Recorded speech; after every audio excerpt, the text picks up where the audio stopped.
My name is Kailash. I am an atheist.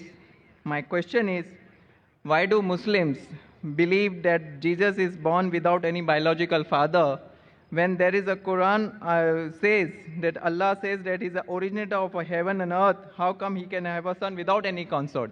We asked the question that Muslims believe that Jesus Christ, peace be upon him, was born without any biological father. But the Quran says, how shall Almighty God have a son when he doesn't have a wife?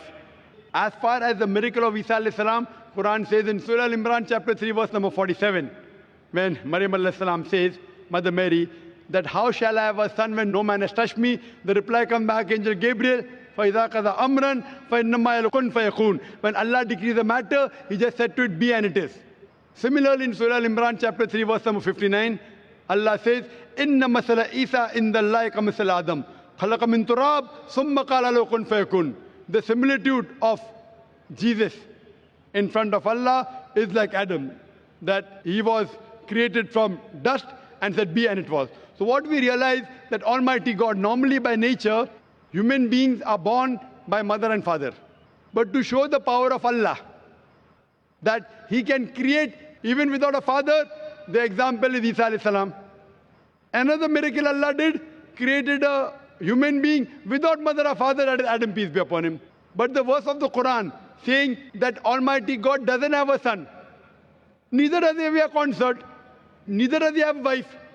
And furthermore, Quran also says that if Allah begot a son, say, I would be the first person to bow down to Him. That doesn't mean Allah has a son. It's saying that there's no question of Allah begetting, because begetting is an animal act. It is functions of lower animals of sex. That's the reason Allah will not beget. Allah does not require a wife also. Wife is required by us human beings.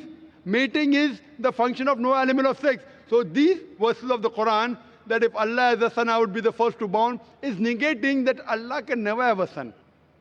Neither does Allah require a wife.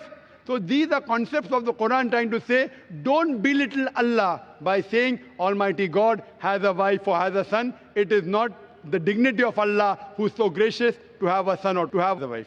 Wa akhiru dawana, alhamdulillahi rabbil alameen.